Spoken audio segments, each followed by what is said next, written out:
Stakeholder. In gambling, an independent party with whom each of those who make a wager deposits the money or counters wager. A person with an interest or concern in something, especially a business. In emergency management, any person or entity with a vested interest in the survival and recovery of a given community. You. Welcome to Stakeholder Prepping.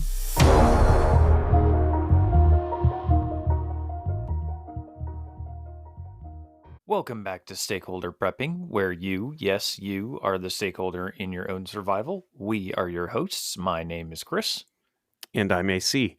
And today we are going to get back to the basics. We are going to do a dollar prep episode, but this is specifically dollar food items. So dollar prepper food. And this was kind of tough. I had to do a lot of research here, Chris. I don't know about you. This wasn't as easy as I thought it would be. I thought this was going to be really easy to throw in the research and just, put it together. But no, it's actually difficult. And for our audience, we are not completely unhinged and living in a completely different reality. We understand that, the price of inflation going up and up and up, and the location that you're in, some of these are not going to be, 100% on point, a dollar. Yeah, that's fair. They're within that, reasonable margin, but it's in the margin of error here. We're talking about it's dollar. I didn't break the rules here. Everything I found was honestly $1, and a lot of it was under $1. And you can't eat single rounds of 30 carbine, so that's not. You can once. I guess you could once. You know what I found out the other day? That you may know this. You're more of a gun guy than me.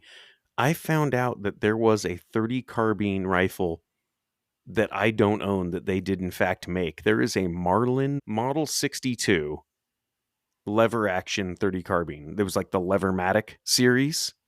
They made one in 30 carbine. I can see it. I'm not sure that I want to see it, but I can visualize it. Have you ever seen a Marlin Model 62? I don't know that. Like I've got an 1894. I don't know the model. I've seen the 62s before, but I haven't seen it in 30 carbine. Yeah. I think I've seen it in like 357 Magnum, which makes sense. It's right around the same size, a little longer draw on the right. Yeah, it was a lever action that Marlin made back in the 50s, and it's got a magazine, like a removable magazine. That's so pretty cool. Not like a tube mag, but anyway. So now here I am scouring Gunbroker for one of those. That is, I think, the only firearm ever made in 30 carbine I do not own. Good luck. So if I'll never find it. It's the Holy Grail. But anyway, so you can't eat that. But what we're going to talk about today is dollar prepper foods. So not just dollar foods. These are foods that are specifically for the prepper, and we had some criteria here. We took a lot of stuff into account when we were casting our vote. Caloric value was a big one, right? How many calories does this have? And then protein content. In some cases, like this had to be good for you, or it had to have a reason why it wasn't.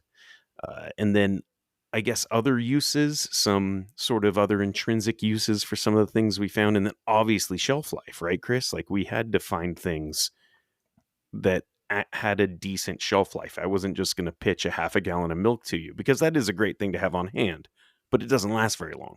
And it's like $3.84 right now. But right. There is a lot that goes into this. And just keep in mind the volume of what you are getting for $1. This is bottom of the barrel, barely pick yourself up by your bootstraps purchasing power. This is not going to be that 50-pound bag or bucket of prepper survival meals.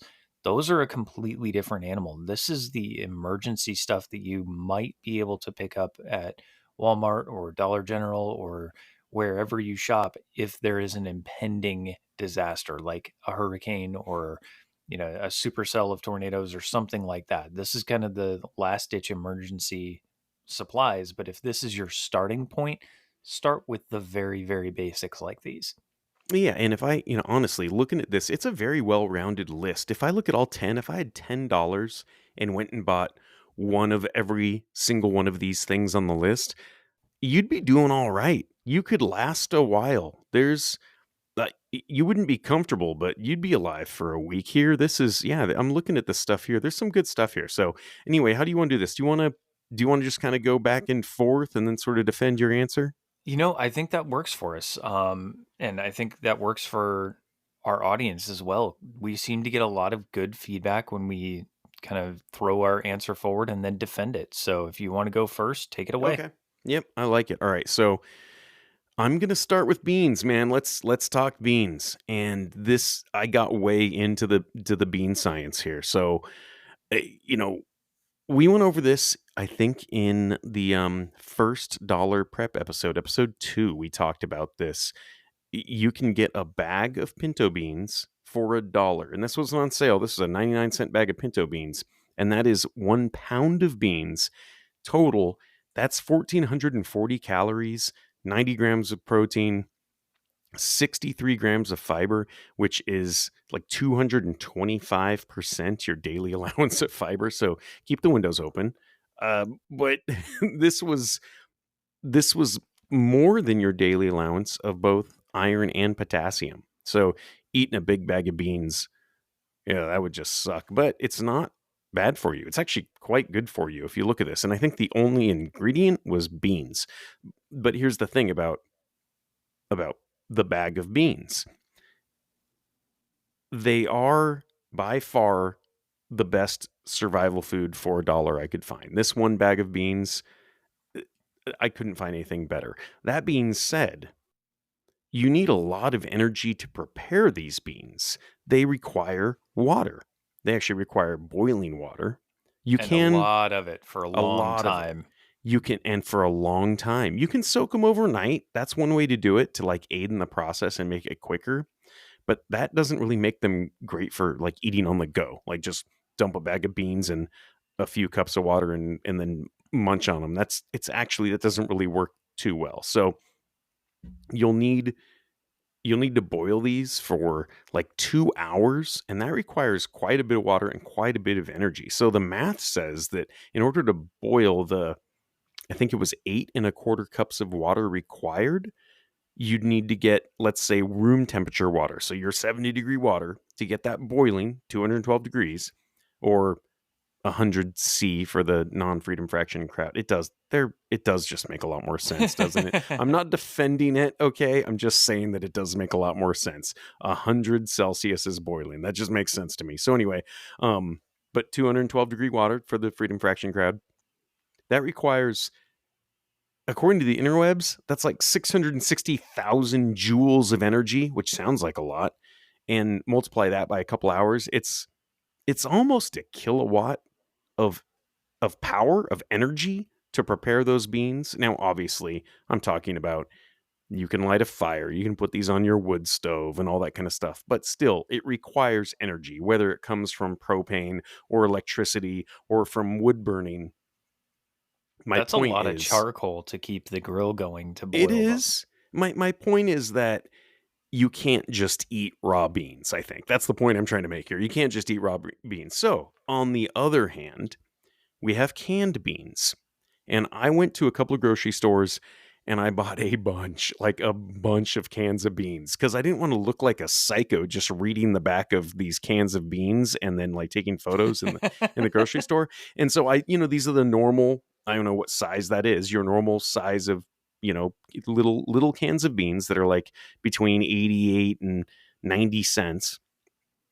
From all of them, the black beans, pinto beans. I'm gonna sound like Bubba Gump. Black beans, pinto beans, dark red kidney beans, chili beans, navy beans, garbanzo beans, refried beans. So I went and bought all the beans. Now here is the thing: not all beans are created equal, and this No, is they where are it not. this is where it gets really weird. And maybe there's some incorrect bean math here, or maybe like Big Bean is trying to keep us down and doesn't want us to know the truth. But I found like a glitch in the bean matrix, because at the Kroger branded beans, the cannellini bean, am I pronouncing that right? Cannellini bean, I think it is. Yeah, I think it's cannellini. I've never purchased that bean myself, but that bean, the Kroger branded one of those. So the Kroger off-brand, that had the best caloric to protein ratio. That was about 525 calories for a can, 31.5 grams of protein, 52.5 grams of fiber. And black beans, on the other hand, were about 40 calories less per serving and maybe 2 grams less per protein, or 2 grams less per serving of protein. This is Okay. why this is weird. Then I go to Walmart, and the Walmart branded ones, I think it's Great Value as their brand.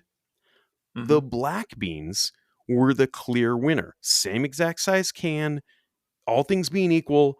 I would just have assumed that Walmart and Kroger, it's the identical bean. They're just putting a different sticker on that can. That's what I would assume. But it wasn't the case. The cannellini beans weren't even in the running when you're looking at the Walmart, the best value brand. In fact, the kidney beans were the runner-up at Walmart. So bottom line, out of all of it, all the cans of beans I could buy from any different store, the black beans at Walmart were the only beans with exactly three ingredients: beans, water, salt. There wasn't anything else weird in them. And they actually had, for under $1, they have a salt-free version. So literally beans and water in a can. And they had kind of the best caloric value and protein value. Even the cannellini beans at Kroger have a firming agent, and a lot of the other beans had something else in there, like a firming agent or a color preserver. So, And then you get kidney beans that have chili spices mixed in and right, some all of that. spices. Yeah, so I would say that as far as the simplest, best for you, best value in a canned bean, it was probably the black beans in the Walmart best value brand. But as far as most calories in a little can, it was that cannellini brand or cannellini bean, but only the Kroger brand. So I'm telling you, man, I started out to go find which beans were the best to recommend here, and I'm not even sure if we went to the moon now. Nothing makes sense anymore. Like the fact that these beans are different depending on what the label is on the can, but I would say that as far as canned beans, it's the black beans in the best value brand, and they had a decent shelf life. Obviously, the dried beans, way longer shelf life, virtually, I don't know, indefinite shelf life. But in the canned bean area, I would say that you're getting 3 to 4 years out of that. And yeah, I would go with it's that black bean in the best value or the cannellini from Kroger. Those were kind of the two top ones. And that does bring up a very good point about know what you're putting into your long-term storage, know what you're putting into your body, but 100%. there are going to be differences, and sometimes those differences come down to who was the accountant doing the math. Sometimes it comes down to where were they grown. Right. There are different wines that have different caloric intakes based on where the grapes were grown. So Sure. there's a lot that goes into it. But one thing that I do want to bring up about beans is I have noticed you can actually build up a late term allergy as an adult to beans. Stop. Really? You can, believe it or not, you can. That's And weird. it's one of those things. It will kind of start with a tightness of the throat, tightness of the chest, heartburn symptoms. For both men and women, it can actually mimic a heart attack if you start Is this to. all beans or just it- some beans? It's unknown, but you Weird. can develop an allergic reaction to beans. You can also do it to seafood, just about anything. You can develop Weird. allergies later on in life. So keep that in mind. If you have somebody who is allergic to something, you have to be prepared for all of those contingencies on, well, Absolutely. you can't, your throat just about closed up when we had refried beans with our tacos. We don't want to risk that again. So all of our black bean storage and all of our pinto beans and all of our fava beans and whatever else that we've got in there, that is now off limits to you because it'll kill you.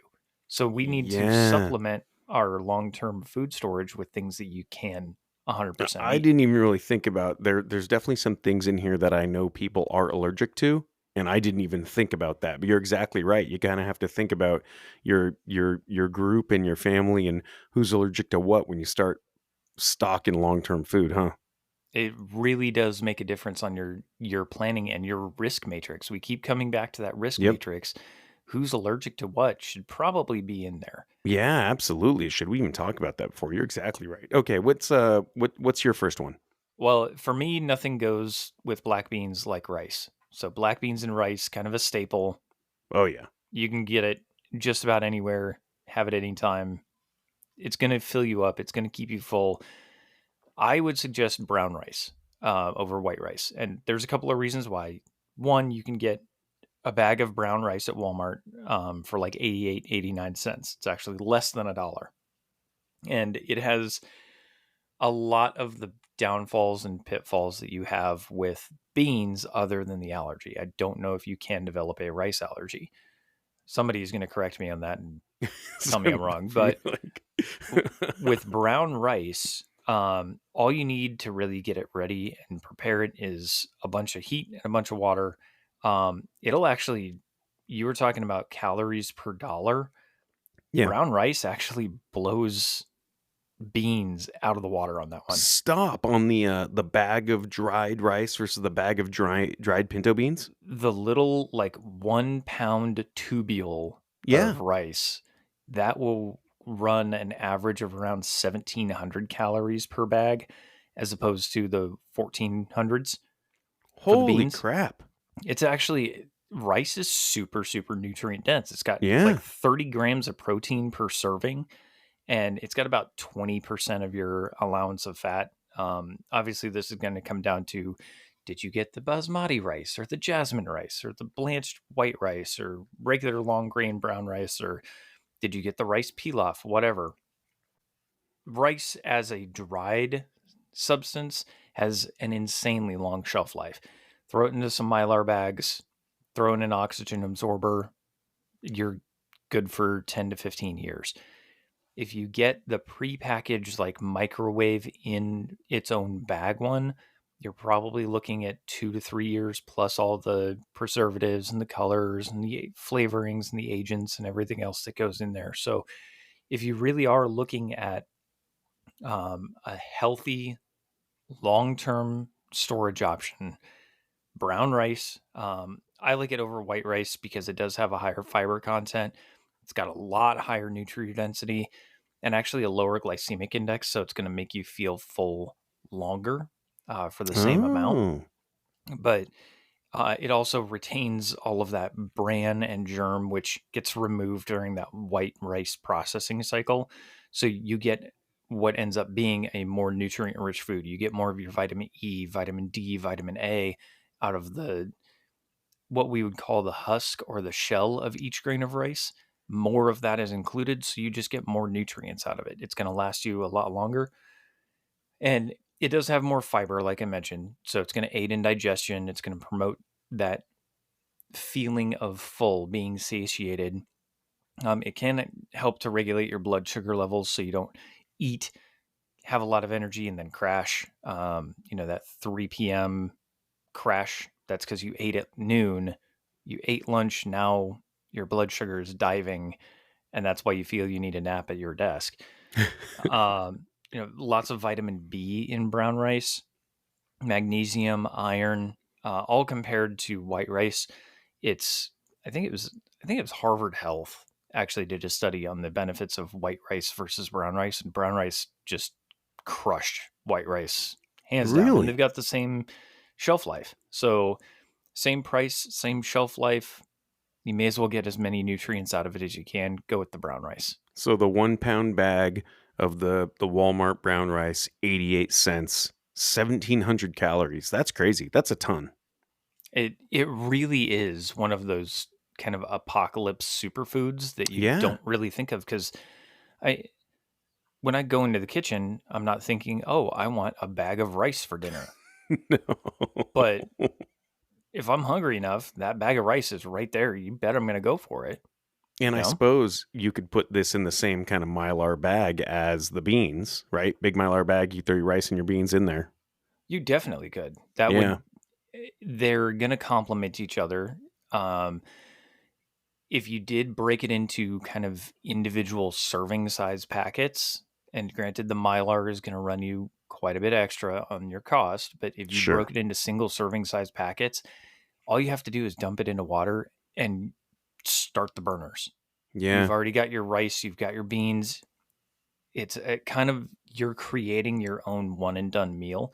So then you can just toss that packaging or use it for something else. But it really does make a difference on if you are hungry, you are not going to be in a position to make the best decisions for you or others. that's right. Yep. When And I you're get hangry hangry, too. Yeah. yep, Yeah, I get hangry, man. Bad yeah, decisions. Poor decisions all the way around.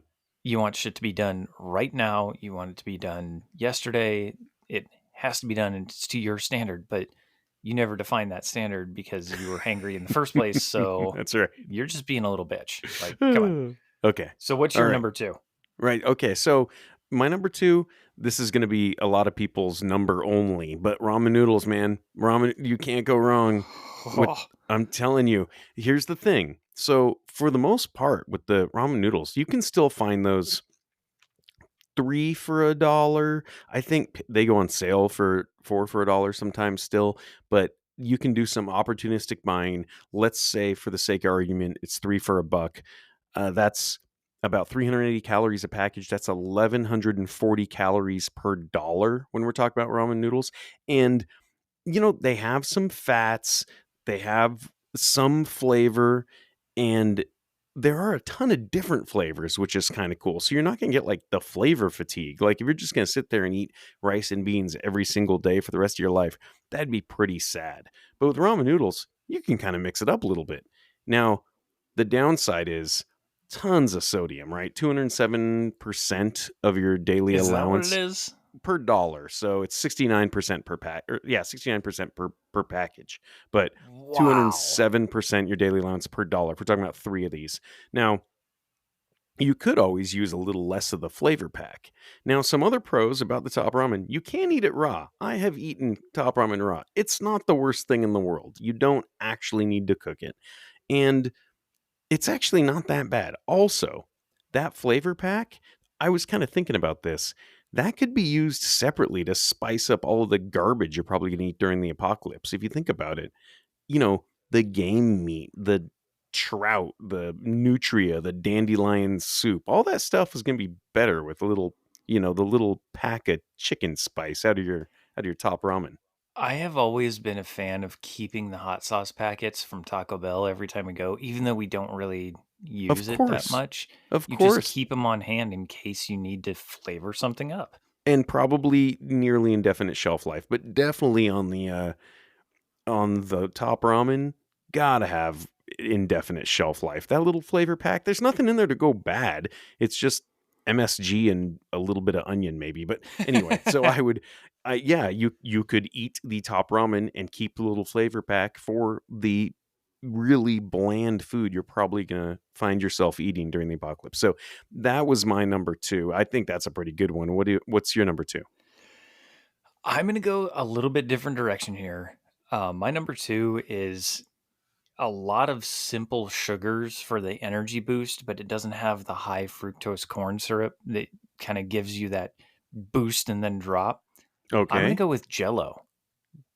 Like the little box of instant, or make your own. I don't know if it's instant or not, but the little box of Jell-O. Exactly. So Okay. that little box of Jell-O is 320 calories per box. Okay.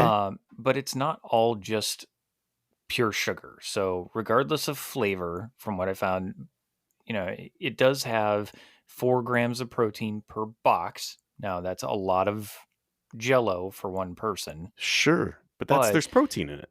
yeah, it's 320 calories. It Yeah. does have some protein, but it's not the super complex sugars. It's the very basic sugars to give you that boost that your body easily digests, takes along, turns into fuel, and goes. And you can, consume it raw. You can eat it straight out of the package. You can make an energy drink mix out of it, so you don't just have to make Jell-O, right? Especially Oh, yeah. since Jell-O needs hot water and cold water. Just turn it into a little drink mix. It's going to give you a little bit of electrolytes. If you do make Jell-O, really it's only requiring water, so it is very easy to make. But when you're talking about a morale boost, having something like Jell-O in place of an MRE, that makes a huge impact on your morale and your effectiveness. I cannot stress that enough. Eating tuna packets and eating MREs and eating the absolute just long-term garbage while on deployment. If I would have had just a pack of Jell-O to dump into my mouth every once in a while to feel like it was home, I would have been a lot happier there. Just kind of take that into consideration, because it is going to affect your long-term survivability outcome Sure. if you have that morale boost. Yeah, that's a good one. And that's under $1, little box. I didn't realize there was protein in Jell-O, but I guess whatever that coagulant is must have some proteins in it. But yeah, Gelatin is protein. right. It's the same type of protein that makes your fingernails grow and your hair grow and Yep. things like that. It, But yeah, gelatin has protein in it. and it's no high fructose corn syrup in Jell-O. That's kind of cool. It's just regular sugar. Sugar, gelatin, the flavoring, whatever you want to call that, Yep. whatever chemical that is, Whatever that is. red number 5 or yellow Right. number 6 or Right. whatever. But yeah, if you're just looking to lighten the mood, make things suck a little bit less, or if you've got a long hike ahead of you and you're going to need some sort of sustainable fuel, tear the top off of a Jell-O package, dump it in your mouth, and start walking. That's solid. That's a really good one. I like the Jell-O pack. That's a good one. Okay. So you actually mentioned the tuna. That is my number 3 is tuna. And there's a couple of different options here. A few different ways to buy tuna. Obviously, the tuna can. We all know and love the tuna can. You can usually find one of those, like the store brands, for under $1. It's usually going to have a 3-year shelf life. That's pretty good. It's got a ton of protein, 43 grams of protein. That's a ton of protein. Tuna is very, very protein dense. Yeah, and it's a good source of vitamin D. And I think, is vitamin E the fish one? Yes. Right? Isn't that fish oil? Anyway, so it's got a couple of vitamins in it, but it's only 210 calories. One of those little tuna cans. It's little. It's just 210 calories, but a ton of G-zatine. 43 grams of protein is crazy. In fact, sidebar, one of my buddies, that it was he was doing amateur bodybuilding. Most of his day was spent eating tuna mixed with peanut butter.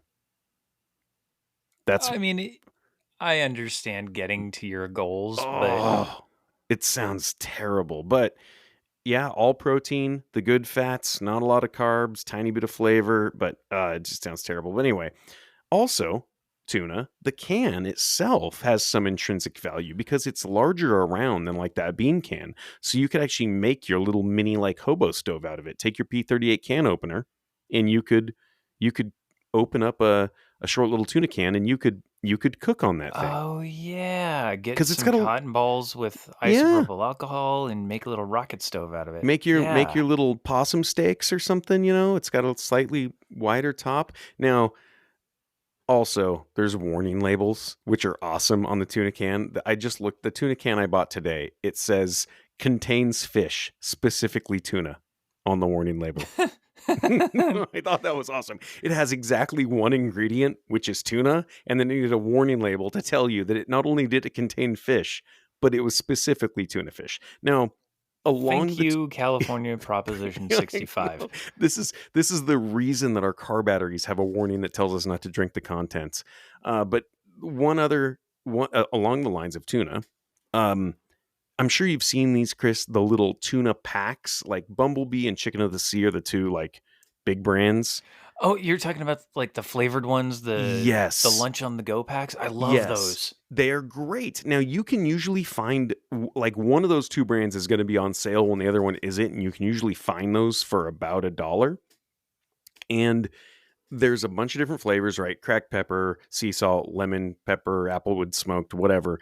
But calorically speaking, The spicy Thai chili is the best. It has 10 more calories per package than the other ones. So it's, Really? yeah, I don't know what's in the spicy Thai chili, but that one has more calories than all those other flavors. Now, Okay. it's only 80 calories, but I really like these. They're super easy to just throw in your pack. They don't require any heating, any preparation. You don't need a tool to open them. You can eat them right out of the bag. There's 14 grams of protein, and they actually have the one I bought, which I think was the chicken of the sea brand one, has a little fold out spork built into the little rippy terry lid thing. Okay. Like, it's a See, now full you've meal. got me thinking MREs because That's right. This is if the you have closest ever, thing. yeah, if you've ever seen the tuna MRE, Mhm. it is literally a bumblebee tuna package with extra wheat bread and crackers. That's Stop, really? all. Is it? No joke. It is. Oh, I think it's the bumblebee brand, or yeah. It's one whichever of one those. is the one with the fish with the glasses on it. Yep, I think, yeah, which I honestly don't know now, and whichever one I did buy, but it has, so it's a little pack. You can eat it right there. You can throw it in your pack, and it's got a good shelf life. Again, only 80 calories, but a ton of protein. It's got good flavor. This is the only thing on my list that isn't just like an ingredient, like it has decent flavor to it, and it has this cool little, like a spork built into the little packaging. So yeah, this is the closest thing to a $1 MRE. And yes, not super calorically dense, but an actual meal. It'll make it happen. And Yep.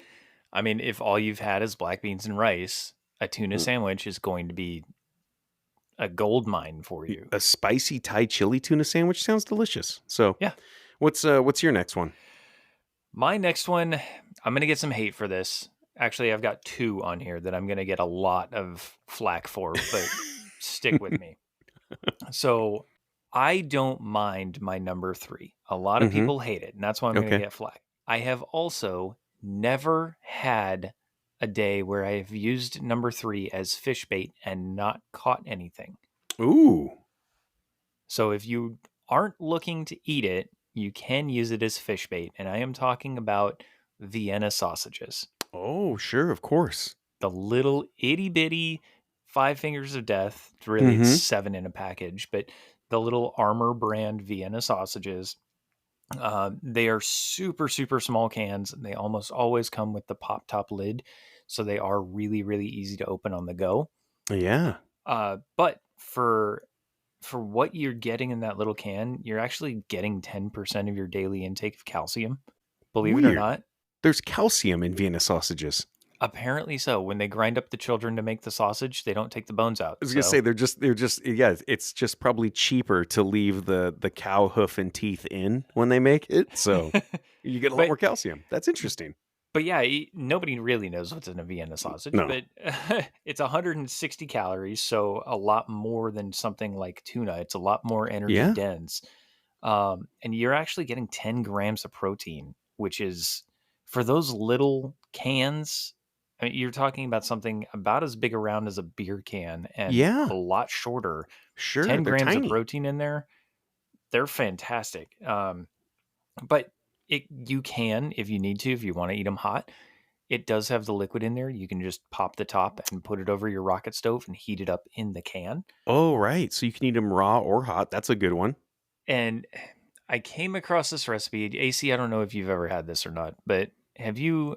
Apparently, there's this thing. It is a Vienna sausage water Bloody Mary. So I've I'm never in. had one. It sounds delicious. I'm in. You know what? If we ever meet up, I'll We're doing do it. one with you. I'm absolutely. I mean, it's like mystery meat water. You don't really know what's in them. It's just a mystery meat water Bloody Mary. It sounds delicious. I'm in.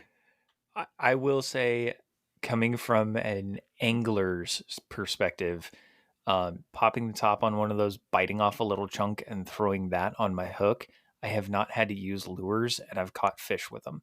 Really, like it's And really good fish bait.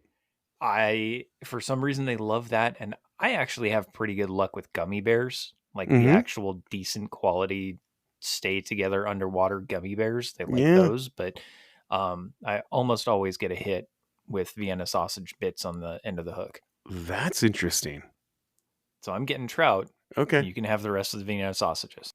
There you go. In the Vienna sausage water. I like it. What's your number 4? So this one, not really exactly a food, but I'm going with the flavor packs. And I know you've seen this. You're familiar with this aisle in the grocery store where there's the taco seasoning, the pot roast seasoning, the chili seasoning, all that kind of stuff. You know the aisle. And there is a reason that the spice road or the spice route existed 4,000 years ago for trade with Southeast Asia, right? Because British food sucks. So, you know, so in SHTF, you're not going to be able to get all those fancy spices from all over the planet. And you're probably going to be eating a ton of very bland food you're growing your own, food that you are harvesting and killing on your own. So there are a ton of these spice packet options for under $1.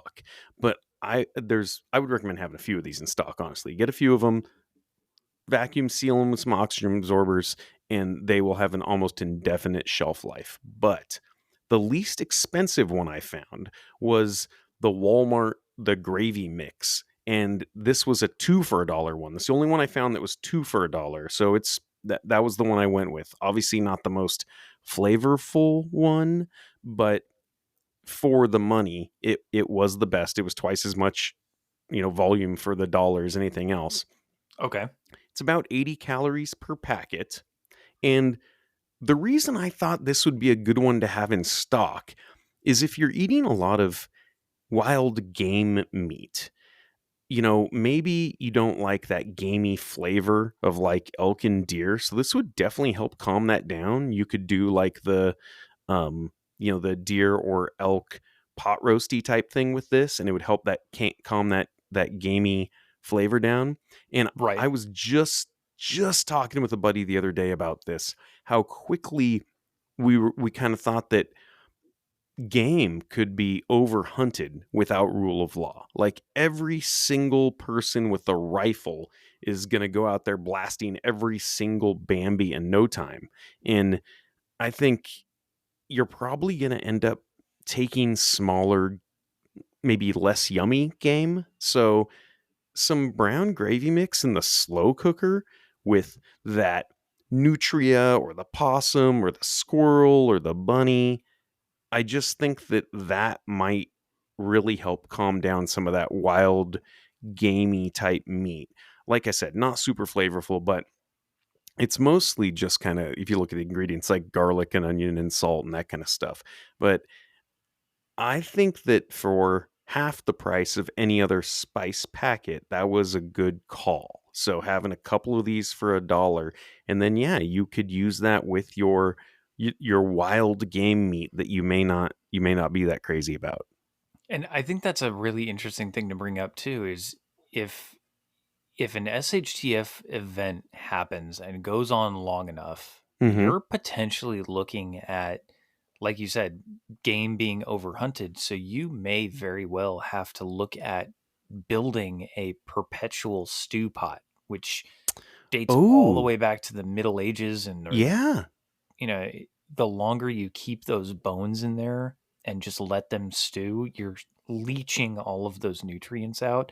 It takes a very long time, but you just add in fresh carrots and green beans and whatever else that you've harvested overnight. That brown gravy mix or that bone broth or that taco seasoning, that could go a very, very long way to liven that up and make it less doom and gloom. A really good point. I didn't think about it. You're right. Like that Middle Ages perpetual stew that's just always over the fire, and that way it doesn't, grow any nasty stuff on it. And you're right. A little bit of these brown gravy mix packets in whatever mystery meat you've got to throw in there would go a really long way. I would almost bet you could use the brown gravy dry mix as something to toss fried chicken into or seasoned fried chicken with too. Ooh. That'd be really good with your mashed potatoes, chicken, a little bit of brown gravy mix. I'm kind of hungry right now. I'm thinking that might not just be an apocalyptic meal. we need to stop recording these around dinner time I because know we do. We need to stop recording them when I'm hungry. What's your, I guess that's your number 4? yeah. So my number 4 is, it's a little weird that I'm recommending it because I do not usually enjoy sweets. It's a very rare thing for me to have sweets, but candy can be a huge, huge thing in something like this. Sure. Um, there are, there are upsides and downsides to candy, but as you might expect, the candy with peanuts are going to be best for you when it comes to like protein versus calorie content. Sure. Like the Snickers So bar or something with protein in it. yeah, or Snickers bar, peanut brittle, Mr. Good bar. I actually do really like Mr. Good bars. Um, Shameless Hershey's plug, but peanut M&Ms. Peanut M&Ms are just barely above Reese's Pieces, not like the Reese's peanut butter cups, but peanut M&Ms have actually 450 calories per box with 9 grams of protein. Reese's Pieces have 420 with 9 grams of protein. Oh, So okay. M&Ms do have a little bit more potassium, but if you're looking for something really, really quick on the run and you're not allergic to peanuts or peanut butter or anything like that, don't put yourself at risk. But if you really do need a solid energy pick me up, even in the middle of the day, just bouncing from place to place and having to run errands on your lunch and then grab a snack on the way back, go with the peanut M&Ms or the Reese's Pieces, and you're going to do yourself a favor there. They do have some actual value, not just being sweet. Yeah, that's right. I didn't think about that. The stuff with the peanuts in it is gonna have some natural protein, but you're right. We never even talk about like the possible allergies, but peanut allergies is a big one, right? Yes, it's Mm-hmm. absolutely lethal. I know that firsthand. Took somebody to a fair and we went to a food truck and they had deep fried Snickers and deep fried Milky Way. And of course, the person who handed them to us got them mixed up, gave Oh, him the Snickers and me the Milky Way. And that was about a 45-minute ride to the hospital. holy crap. So, I mean, it was fun. I got to ride in an ambulance, but not worth doing it again. So, along those lines, our friends at Contingency Medical, they do have EpiPens. Yes, they do. And we have a discount code for it. That's right. So I think if you use our code Stakeholder 10, you can get $10 off EpiPens with them. So yeah, I guess if you're going to have a bunch of peanuts and maybe some people who are allergic to peanuts, then having an EpiPen on standby, not just for that, for all kinds of stuff, bee stings, all kinds of things. EpiPen would probably be good to have in stock if we're talking about things you can be allergic to. Bees, beans, peanuts. Yeah, the list goes on. But having an EpiPen is never a bad idea. Contingency Medical having them and $10 off. Every penny counts. That's why we're focusing on things that are $1 or less. Yeah, that's right. Yeah, I'm it's funny. I'm allergic to honeybee stings. Not like what do you call it? Anaphylaxis. It's not everywhere, but like it's localized, but it is very bad. I like if I get stung on my wrist by a honeybee, it swells up and I can't wear a watch for a week. And it's crazy because it's so far, I've been stung by a lot of things, but it is only the honeybee. Like I'm not allergic to yellow jackets like that. I've been stung by yellow jackets and yeah, it hurts, but it just looks like a little pimple. But the honeybees, there is some kind of allergic reaction going on there where I will, wherever they bite me, and I'm swelling up for days. I mean, it's 4, 5, 6 days. And there are all kinds of things that can cause allergic reactions, especially when it comes to bites. There are people that are allergic to ticks, and they know as soon as they've been bitten by one, it doesn't even have time for Lyme disease to set in No, because you just they know. know it. Yeah. But bees, even snake bites, can cause anaphylactic shock. There's all sorts of stuff that could do it. So having an EpiPen on hand as part of your preps is not a bad idea. The downside is they do expire. They're not a Right. permanent, one and done, buy it and you've got it forever thing. So you do have to keep it rotated, just like your normal food stores, your water storage, your fuel, everything else that goes on that list is being a actually effective prepper. Right. Yeah, you got to cycle it out. That's exactly right. Okay, so my last one here, and this is not actually food, but kinda. Baking soda was the last one I had because it's just extremely utilitarian. And again, under a buck for a box of your standard Arm& and Hammer baking soda. This can be used as a leveling agent in baked goods, so helping them rise and become lighter. And you can use it as a substitute for yeast to make things like soda bread.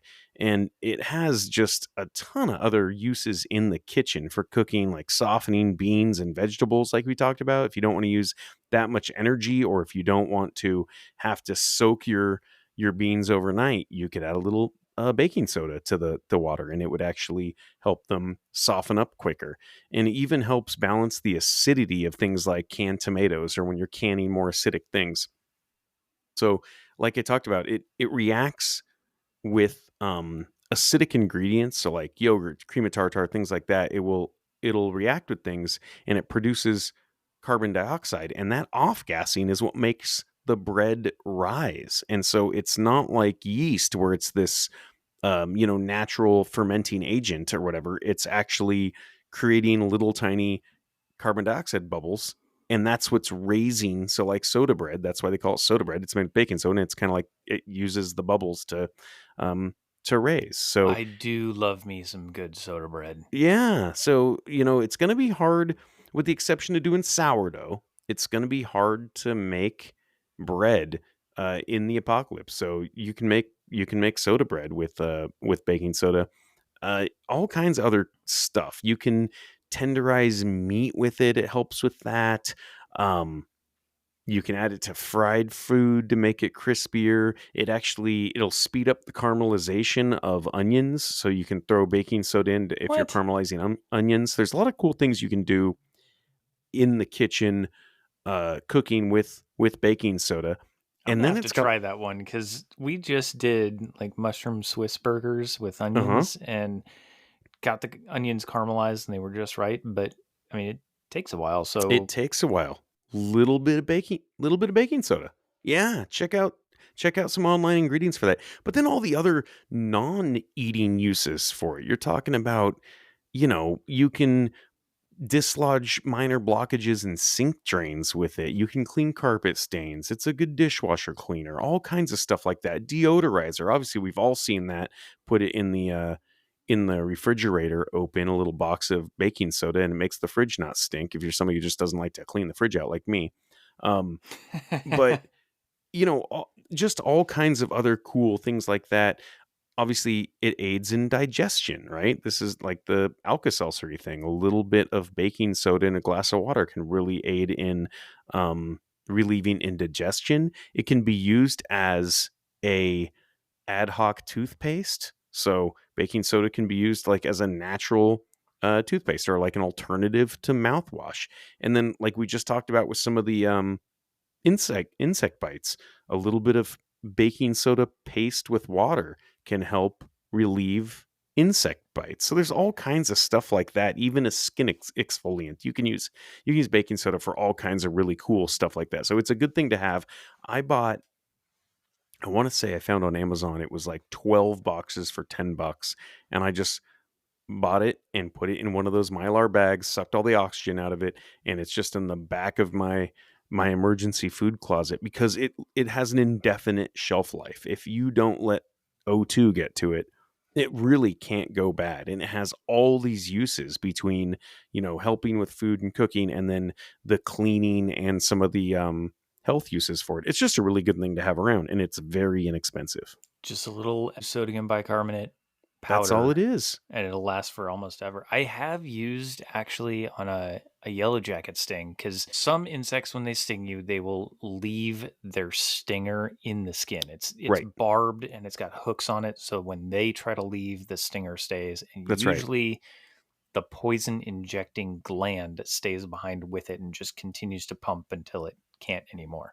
That's what makes yellow jacket stings so nasty is you think you got rid of it, but that stinger is still in there and just keeps pumping away. I have used baking soda baking soda and water, just mixed it up into a rather thick paste, almost a little thicker than like toothpaste, and put that on there and let it dry. And it grabs Mm-hmm. a hold of those little barbs and it will desiccate it and pull it out. So it actually sucks that stinger out. And you end up with a dried lump of like what would be road salt with a stinger in it. Yeah. Yeah, yeah, absolutely. The relieving stings is a good one for, and yeah, it's just sodium bicarbonate or whatever. Yeah, there's nothing in it, and it does last forever. So not really a food, but yeah, kind of. It is an ingredient, and yeah, that was my last one. What's your last one? Again, this is the one I'm going to get another bunch of pile of hate mail for, but 9 grams of protein, 230 calories per serving. I'm going to go with Spam singles. Spams? Can you? I've never seen that. What is a spam single? So, you know the traditional Spam can and Yep, how of course. large that is. Yeah, They just they made a single serving thing out of it. It's about the size of a piece of sandwich bread, about a quarter inch thick. It's designed to be just squeezed out of the foil pack right onto a slice of bread. Add a slice of American and another piece of bread. You've got a basic sandwich. spam sandwich. Exactly. And I will say they're right at $1 a piece. I think they're 98 cents a piece. Okay. But the traditional cans run a little bit more. They're right around $1.30 for an actual can of Spam. Mm-hmm. But these are tear open. You don't need any special tools. You don't have to worry about opening a can or anything. And really, the only downside to it is one of these singles has 27% of the daily recommended fat intake and 36% of the sodium intake. So you definitely have to watch what you eat there. But for a quick burst of electrolytes, protein, not starving, definitely worth it. I actually, when I do on the rare occasion have ramen noodles, I will take one of these and chop it up into like little itty bitty dime size or smaller pieces, like almost like green onions, and I'll add a Spam single to my ramen. Ooh, that's all kinds of fancy. You can fry it, fried Spam musubi. If you get some of that sticky rice, make your brown rice a little bit sticky, and just a quick fry on the Spam with barbecue sauce in there. Throw some seaweed around it. You have a Hawaiian classic. Um, Interesting. and you can, if you ever travel to Hawaii, ask for Spam musubi. You can get them at literally the corner store. They're great. I loved them. I'm following you for all kinds of spam recipes. But yeah, you do have to be worried about the sodium content if you do have Sure. heart conditions, things like that. Just keep that in mind. It is not going to be an everyday, every meal type of situation unless you have to have it that way. Um, but it is very, very easy to fry because the grease and the fat that's in there is almost gel like. So you could scrape it off into another can as a fire starter, or Ooh. it will self grease the pan that you were frying it in. Oh, what's shelf life on spam? I have heard all kinds of things on here. So I have heard that the Spam cans, if they're well tended to, not dented, dry, cool environment, I've seen that they're good for 15 to 20 years. Holy crap, they're like Twinkies. Almost. Um, Wow. but on the singles, if you get the slightest little pinhole in Sure. that foil pack, it's done. You Sure. need to eat it almost immediately. As far as the shelf life, I would probably say you're looking at probably close to 3 to 5 years on the singles, and then if they're well maintained, 15 to 20 on the Spam cans. But you also have to determine, what's your relative humidity? Is it rusted through at all? Is Yeah, there sure. any chance that anything got into it? You have to do that with all of your food, though. So I would probably recommend adding Spam as, if nothing else, you can feed it to the people that showed up and you don't like. That's right. Yeah, it's a good backup supplement. You're exactly right. Yeah, you can feed you that can be your giveaway food. And you will become popular if you have giveaway food. That's right. You absolutely will. So that's our 10, and those were all under dollar. Like I said, if you took $10 and went and bought every single thing on this list, and keep in mind some of this stuff you're getting multiples. Uh, this is a lot of food, man. When I'm looking back at this, this is actually a lot of stuff. You could take that $10 and just take these 10 things, these 10 items, and put them in a Mylar bag for a rainy day. It's going to get you through. It's going to have enough vitamin C to get you across the glacier. I do also want to touch on a couple of honorable mentions. For sure. As much as I tried, I could not find whole wheat pasta under $1 for box. Okay. I searched high and low. I was able to find 8 packs, so 8 pounds of pasta in varying shapes for $14 and change. And that was on Amazon. Mm-hmm.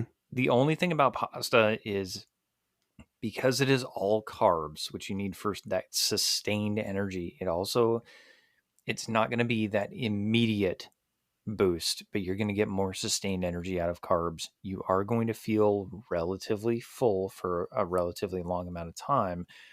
And most pasta is relatively easy to digest, whether or not you have sauce on it or just butter or just the noodles. The downside is once it's cooked, you really need to eat it or have refrigeration to avoid spoiling. Just like Oh, right. my wife and I, when we'll make a pound of pasta, um, we've got a week's worth of leftovers. Right. And Yeah. Pasta. It's funny. Pasta is the one thing when I make pasta, I've got extra pasta. I take that and feed it to the chickens because it's just little carb worms. They love it. it is. It really Yeah. is. So I if you're able to use your pasta as a supplement for either you or your livestock, yeah. absolutely worth having it on hand. The other thing I think we didn't talk about here was bulk items because there's a lot of bulk stuff you can get. I looked at you know, it was just a giant rabbit hole, which is why I left it out. And bulk is different other places. And if you live somewhere where maybe you're in a bit of a food desert and you don't have bulk items available, that's just not applicable to you. But a dollar's worth of peanut butter is still there's still some amount of food there.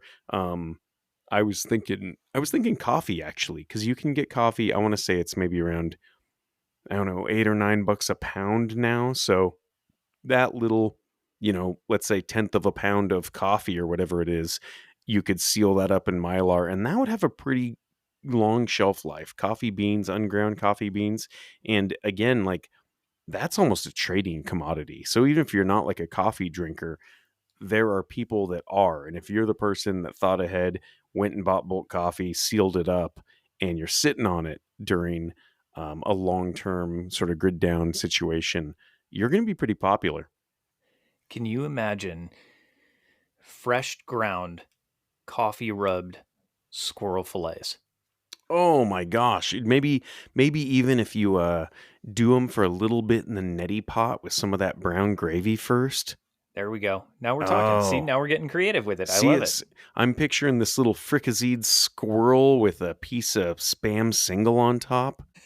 Let's not get too carried away. Little brown gravy mix and Maybe and some rice with the gravy leftovers. some brown rice on the side, maybe sprinkled with a little bit of that top ramen flavor pack. Dude, it's just umami squirrel spam in my mouth. It sounds delicious. And then Jell-O for dessert. And the Vienna sausage water Bloody Mary. I mean, we are high rolling the apocalypse. But yeah, that was I think that was everything. Was there anything else you wanted to mention honorable mention wise? Was there anything else you had on your list? I don't think so.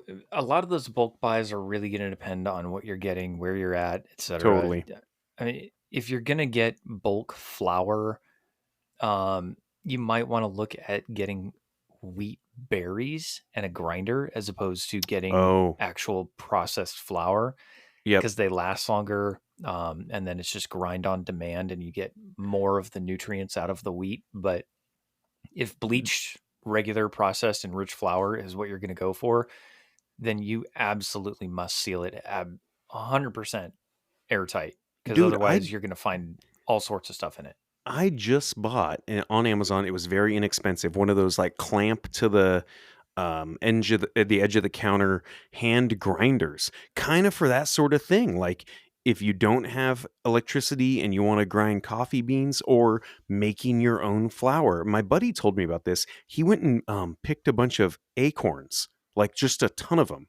And then I forget what the process is. You had to like blanch them, or you had to maybe let them soak in water and get all the nasty stuff to leach out or something. But he made acorn flour, and then you can make acorn bread. So the stuff you can make flour out of, there's a lot of things out there in nature that you could harvest yourself and make flour out of. So having that grinder, the hand grinder, is a big one, because yeah, then you're into all kinds of stuff. You're grinding your coffee beans long after everybody else has ran out of coffee, and you're making flour from weird stuff.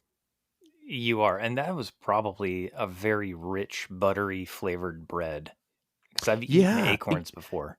I he said it wasn't bad. The one thing that I remember him telling, and maybe he did biscuits, I'll have to ask, but the one thing that was surprising, I think, was the amount of acorns it took to make like a cup of flour. A lot. It's a lot. It was a ton. It was a lot of work. Definitely not worth it. But yeah, to the hungry person in an SHTF event, when maybe all you have is time on your hands, then yeah, you can make flour out of a whole lot of stuff. I love it. So that wraps up our hour, AC. Do you have anything else to add? No, I would like to hear from people if anybody has some other slash better dollar foods that we didn't talk about that are good for the apocalypse. Shoot us an email, stakeholderprepping@gmail.com, and then everything we mentioned here will be on our blog at stakeholderprepping.com. So yeah, I'd like to hear from people on this one. Perfect. And next week, we are going to be talking about how you can defend yourself against floods. So definitely tune in. We are getting into the rainy season in North America. So absolutely critical information there. But until then, remember, you are your own stakeholder.